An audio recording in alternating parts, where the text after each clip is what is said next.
Hello नमस्कार श्री स्वामी समर्थ सर्वांना. कशा आहात सर्व? मस्त आहात ना? मस्तच राहा. मागच्या व्हिडिओमध्ये मी तुम्हाला अमृतसरला मी कसे गेलो आमच्या ट्रिपबद्दल सांगितलं आणि त्याचाच पुढचा दिवस म्हणजे अमृतसरला मी छान पुन्हा रात्रीचं दर्शन वगैरे घेतलं, तिथे लंगर घेतला आणि मग रात्रीच आमची कसोलला जाण्याची जर्नी स्टार्ट झालेली. रात्रीचं गोल्डन टेम्पलचा व्ह्यू तर खूपच छान होता. तिथे लंगर झाल्यानंतर साधारणतः 11:30-11:30ला आम्ही कसोलला जाण्यासाठी निघालो. अमृतसरवरून कसोलला जाण्यासाठी 10 ते 12 तास लागणार होते, म्हणून मग रात्री जर्नी स्टार्ट करणार होतो, कारण की मग पूर्ण दिवस आपल्याला यूज करायला मिळायला हवं म्हणून. रात्री भयंकर अशी थंडी वाढलेली आणि रात्रीचा प्रवास त्याच्यात थोडीशी धाकधूक पण वाटत होती. पंजाबमध्ये आपल्याला काही एवढं वाटत नाही, पण जेव्हा आपण हिमाचल प्रदेशमध्ये एंटर करतो तेव्हा प्रत्येक रस्ता हा वळणावळणाचा, प्रत्येक रस्त्याला दरी आणि खूपच असं तेवढाच आनंददायक प्रवास असतो आणि तेवढाच भीतीदायकसुद्धा असतो, कारण की आपल्याला अशा रस्त्यांची सवय नसते. व्ह्यू एवढा सुंदर का ती भीती थोडी कमी होत जाते, परंतु आपल्याला थोडं घाबरायलासुद्धा होतं. परंतु व्ह्यू खूपच सुंदर, जिथे नजर टाकू तिथे सुंदरता भरली आहे हिमाचल प्रदेशमध्ये. आम्ही जेव्हा रात्री 11:30ला पंजाबवरून निघालो, म्हणजे अमृतसरवरून निघालो, त्याच्यानंतर आम्ही मंडी येथे आमच्या ब्रेकफास्टचा स्टॉप होता, म्हणजे जिथे आमचं हॉटेल बुक होतं ब्रेकफास्टसाठी. तिथे आम्ही साधारणतः 7:30-8ला पोचलो. हॉटेलमध्ये नाश्ता प्रिपेअर होतच होता. मग बाजूचे सगळे व्ह्यूज जरा एन्जॉय केले. रात्रभर प्रवास झाल्याने जरा पाय वगैरे मोकळे करून घेतले छान असं. तर आम्ही तिथून हॉटेलमधून 10-10:30ला निघालो, कारण की सगळ्यांचंच नाश्ता फ्रेश वगैरे सगळे होणार होते आणि तिथून आम्हाला कसोलला पोचायला 3-3.5 तास लागणार होते.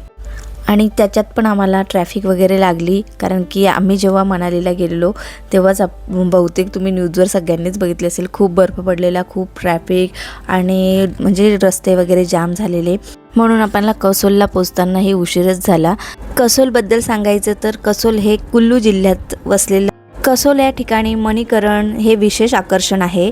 मणिकरण येथे भगवान महादेवाचं छान असं मंदिर आहे आणि मणिकरण हे हिंदू आणि शीख धर्मासाठी प्रसिद्ध आहे, कारण येथे गुरुद्वाराही आहे आणि भगवान महादेवाचं मंदिर आहे. आणि आध्यात्मिक कथेनुसार प्रचलित तिथल्या स्थानिकांमार्फत माहितीनुसार माता पार्वती ही पार्वती खोऱ्यात विहार करत असताना मातेच्या कानातला मणी हा हरवला, म्हणजे त्या ठिकाणी पडलेला होता. पार्वती मातेने शोधण्याचा भरपूर प्रयत्न केला, परंतु मिळाला नाही. भगवान शिवाने आपल्या गणांना पाठवून शोधण्याचा प्रयत्न मिळाला नाही. भगवान महादेवांनी स्वतः शोध दिला, परंतु मिळाला नाही. तेव्हा त्याच वेळेस शेषनागाने जोरात फुंकार मारली. त्यावेळेस जमिनीमधून गरम पाण्याबरोबरच तो मणी बाहेर आला, अशी आख्यायिका त्या ठिकाणची प्रचलित आहे. काही पुस्तकामध्ये असंही आहे की महादेवांनी तिसरं नेत्र उघडलं आणि मग गरम पाण्याच्या झऱ्यात निघाला आणि त्याच्यातून मणी निघाला. अशा 2 कथा प्रचलित आहेत, परंतु मणी निघण्याचं महत्त्व म्हणून असं म्हटलं जातं का तो मणी आणि कानातला मणी पडलेला, म्हणून मणिकरण असं त्या जागेला नाव पडलं. अतिशय सुंदर अशी जागा आहे. तिथे तो गरम पाण्याचा झरा अजूनही आहे, म्हणजे गरम पाण्याचे कुंड अजूनही आहे. त्या गरम पाण्यातल्या कुंडाचं पाण्याचं तापमान हे 80°C असतं आणि जो गुरुद्वारा आहे तिथलं लंगर त्या पाण्यातच बनवलं जातं, म्हणजे त्याचं भात वगैरे जे शिजवलं जातं ते गरम पाण्यातच शिजवलं जातं. ते तुम्ही व्हिडिओमध्ये पुढे पाहालच. चला, आम्ही फायनली कसोलला पोहोचलोच. आणि कसोलला म्हणजे आम्ही अलीकडेच मणिकरणच्या 6 किलोमीटर अलीकडेच आमचं कॅम्पिंगचं बुक केलेलं. आज आम्ही होल नाईट कॅम्पिंग करणार होतो. आज आमचे नाईट स्टे हा कॅम्पमध्ये होता. -डिग्रीला तापमान जातो आणि तेव्हा आपण एखाद्या कॅम्पमध्ये असतो.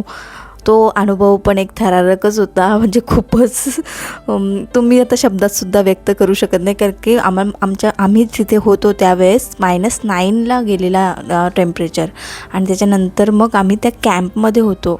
पण म्हणजे अक्षरशः एवढी थंडी, म्हणजे आपण निघू पण नाही शकत बाहेर, एवढी थंडी होती. आणि आमचा हा कॅम्प एकदम दोन्ही डोंगरांच्या मध्ये नदी वाहते आणि त्याच्या बाजूलाच हे कॅम्प लावलेले आणि वर चढलं का मग रोड. दोन्ही डोंगरांच्या मध्ये नदीच्या बाजूला कॅम्प, म्हणजे आपण विचार करू शकतो आपल्या बाजूलाच गावाच्या जर नदी असेल तर किती थंडी वाजते, आणि हिमाचल प्रदेशमधल्या नदीच्या बाजूला ते पण कॅम्पमध्ये. पण खरंच जीवनात असा अनुभव पण नक्की घ्यावा.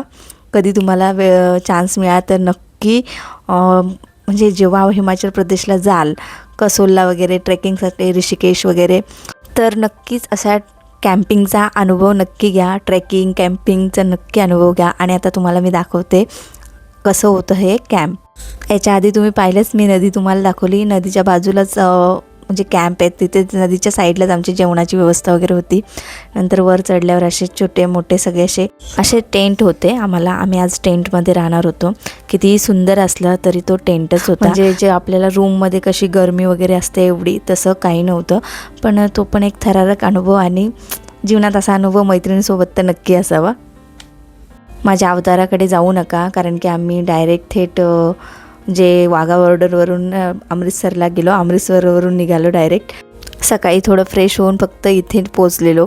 तसंच अवतार आहे, इग्नोर देम. आणि मग हा असा होता आमचा कॅम्प. ही माझी मैत्रीण प्रीती आणि हे आहे शारदा. एका टेंटमध्ये 3 व्यक्ती राहणार होत्या. मग मी, शारदा आणि प्रीती आम्ही एक टेंट शेअर केलेला. ट्रॅफिकमुळे आम्ही जेवणाच्या वेळेवरच आपणच्या कॅम्पच्या ठिकाणी कसोलला पोहोचलेलो. मग आधी फ्रेश होऊन सरळ जेवण करून घेतलं. मग थोडा वेळ आराम केला आणि मग संध्याकाळी निघालो आम्ही साईट सिनरी करायला आणि मणीकरणला जायला. आमच्या कॅम्पच्या बाजूलाच असलेल्या नदी, परंतु तिथून जाण्यास एवढा व्यवस्थित रस्ता नव्हता, म्हणून आम्ही थोडं पुढे 5 मिनिट अंतरावर जाऊन मग असं ट्रेकिंग करत करत नदीजवळ गेलेलो. नदीपात्रात म्हणजे उथळ नदी असते, एवढं काही पाणी शांत असं वाहत होतं, परंतु खूप थंड पाणी. असं शांत वातावरण, निसर्गरम्य वातावरण, आणि त्यात आपण आपल्या मैत्रिणींसोबत छान गप्पा करतोय. किती सुंदर अनुभव होता, मी तर तुम्हाला सांगूच शकत नाही. आणि या आठवणी कायम अशा आमच्या स्मरणात राहतील, कारण की घरचे कोणी नाही, फक्त आम्ही मैत्रिणी, आणि त्या पण एवढ्या छान वातावरणात. खूपच सुंदर. हिमाचल म्हणा, उत्तराखंड म्हणा किंवा काश्मीर म्हणा, हे इतकं सुंदर आहे की तिची जागा सुंदर आहे. तुम्ही जिथे पण गाडी थांबवाल, जिथे पण जाल, तिथे एवढं सिनरी एवढी सुंदर की सांगूच शकत नाही. हे नॉर्मल ठिकाणी आम्ही असे गेलेलो. कसोलच्या बाजूला आमचं कॅम्प होतं. आमच्या कॅम्पच्या बाजूलाच जी रिवर होती तिथे आम्ही गेलेलो. आणि नॉर्मल नदी, नॉर्मल सगळे, आणि काही गर्दी वगैरे नाही. मधल्या स्पॉटला गेलेलो. खूप छान वाटलं. आणि अशी छान अशी छोटीशी नदी वाहत होती, आणि दोन्ही डोंगरांच्या मध्ये, आणि त्या डोंगराच्या मध्ये कपारीतून बघा पुढे असा छान बर्फाचा डोंगर दिसत होता. कॅमेरा जस्टिस करूच शकत नाही या सगळ्या गोष्टींना. एवढं सुंदर वातावरण, आपल्या लहानपणींच्या मैत्रिणी, मग आपल्यातलं लहान मूळ जागं होणार नाही का? मग खूप छान मस्ती मज्जा केली, आणि खरंच आमच्या आतमधलेच लपलेल्या लहान मुलाला आम्ही जागं केलं, आणि एवढी छान मस्ती मज्जा केली म्हणजे कोणाची आवश्यकताच नाही.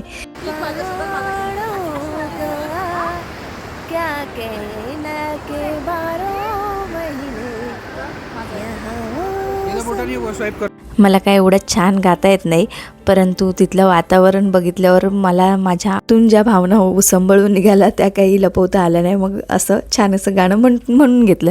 ती पण एक माझी बकेट लिस्ट पूर्ण करून घेतली. मग असंच एक तिथे शेकोटी पेटवलेली छान चहाची टपरी होती. मॅगी वगैरे सगळ्यांनी ऑर्डर केली. पहाड़ और पहाड़ों में मैगी ना हो ऐसा कभी हो सकता है. मस्त अशी पहाडोवाली मॅगी, नदीचा व्ह्यू बघत बघत एन्जॉय केली. आणि मग सगळ्यांनी गरम चहा कॉफी घेतलं. त्यात थंडीत पण चहा कॉफी घेण्यात पण एक वेगळाच आनंद आहे, कारण चहा कॉफी पण काही सेकंदातच थंड पडत होती. आणि हे आहे ते मणीकरण ठिकाण. इथे ट्रॅफिक असल्यामुळे आमची एक बस गेलेली, तर खूपच म्हणजे त्यांना 4 किलोमीटरचा ट्रेक करून वर चढले. मग खूपच रात्र झाली रिटर्न येण्यासाठी, म्हणून तिथे काही शूट वगैरे केलेलं नाही. जे गुरुद्वारा आहे आणि हे शिव मंदिर आहे तिथेच हे गरम पाण्याचं कुंड आहे. तुम्ही पाहू शकता त्यातून कशा वाफा निघतात. 80 डिग्री सेल्सिअसचं पाणी असतं ते गरम पाणी. इथे आपल्याला अशी तांदूळ टाकून पोटली देतात, ती आपण त्या गरम पाण्यात पकडायचे आणि त्याच्यात तो भात शिजून निघतो. तो प्रसाद म्हणून आपण ग्रहण करू शकतो किंवा ते लंगरमध्येही टाकू शकतो. आणि हे बघा, हे लंगर असं बनवलं जातं. अशा म्हणजे मोठ्या मोठ्या पातेल्यांच्यात ते त्या गरम पाण्यात ते पातेले ठेवले जातात आणि आपोआप तो त्याच्यात भात बनून जातो. म्हणजे निसर्गाची आणि देवाची किती किमया आहे. इकडे -डिग्रीला टेम्परेचर आहे, थंडी एवढी, आणि त्याच ठिकाणी 80 डिग्रीचं उकळतं पाणी. म्हणजे निसर्गाची आणि देवाची किमयाच आपण तिचा अंदाजच लावू शकत नाही. आणि हे खूपच सुंदर असं दृश्य होतं. कॅम्प म्हटला की तो नाईट व्ह्यू आणि ती रात्रीची बॉनफायर झालंच पाहिजे आणि ते असतंच. हा अनुभव पण काही वेगळाच होता, कारण की बाजूला नदी वाहते, -डिग्रीला टेम्परेचर आहे आणि आपण कॅम्पमध्ये आहोत, कॅम्पच्या बाहेर आहोत, बॉनफायर चालवले आहे, गाणं वाजतात आणि ते गाणं आम्ही बोलता बोलता एन्जॉय वगैरेच करतो आहे आणि खूपच मजा. काही ओळखीचे काही अनोळखीचे लोक आमच्यासोबत जोडली गेली, छान अशा गप्पा झाल्या. म्हणजे असा अनुभव नक्की असावा. घरच्यांच्या बरोबर आपण नेहमी जातो, आपल्या फॅमिलीसोबत आपण नेहमी जातो, पण मैत्रिणींसाठी कधीतरी वेळ काढतो. पण खरंच सांगते, वर्षातून एकदा तरी अशी ट्रिप करा. तुमचं माइंड, तुमचं मन हे रिफ्रेश होईल. सगळं हे रिसायकल बिनमध्ये जाईल, डंप होईल आणि तुम्ही पुन्हा नव्याने जगायला सुरुवात कराल. हा आहे आमचा दुसऱ्या दिवशीचा व्हिडिओ. आज आम्ही मनालीला जाणार होतो फायनली आणि आज समजलेलं का थोडं ट्रॅफिक कमी झाली आहे आणि मॉल रोडपर्यंत तरी जाता येतं. तिथून पुढे अजून काही त्याचं अपडेट आलं नव्हतं. मग छानच सकाळी अशा मैत्रिणी आम्ही तयार झालेलो आणि म्हटलं चला तयार झालं तर फोटोशूट करून घ्या. मी तर ठरवलेलंच की मनालीला जाताना मला गीतसारखं, जब वी मेटच्या गीतसारखं ड्रेसअप करायचं आहे आणि फायनली तसं माझ्याकडून करण्याचा प्रयत्न मी केला आहे. नक्की सांगा मला जमलं आहे का? मनात राहिलेल्या इच्छा आकांक्षा आता आहोत तरच पूर्ण करून घ्या. आत्ता पण आपल्याकडे वेळ आहे. आयुष्यात आपल्याला सगळ्यांनाच जबाबदारीचं ओझं आहे, पण त्या जबाबदारीतून पण स्वतःसाठी वेळ काढा.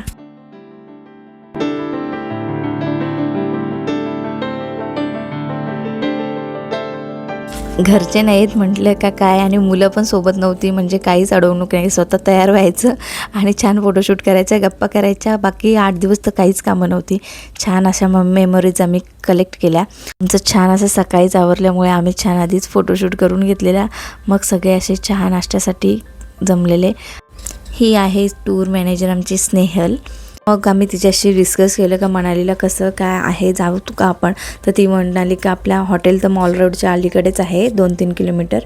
त्याच्यापुढे मॉल रोडपर्यंत आपण जाऊ शकतो आणि त्याच्यापुढे अंदाज आहे जर बर्फ पडला तर पुढे जाता नाही येणार, बर्फ नाही पडला तर आपण जाऊ. दवेज आम्ही कुल्लूला थांबणार होतो. कुल्लूला रिव्हर रॅफ्टिंग, पॅराग्लायडिंग असं सगळं करणार होते. ज्यांना इंटरेस्ट होता त्यांनी केलं. आम्हाला तर घरूनच इन्स्ट्रक्शन होतं का नका करू, एकट्याच गेलात म्हणून. मग आम्ही काय केलं नाही. मग आम्ही बाजूलाच छान असं छोटंसं ॲडव्हेंचर कॅम्प होतं. मग तिथेच आम्ही थोडंसं फिरलो वगैरे, फोटो काढले, रील बनवल्या आणि एन्जॉय केलं. काय बसले तिथे, जे थोडं काय जे ॲडव्हेंचर होतं ते केलं.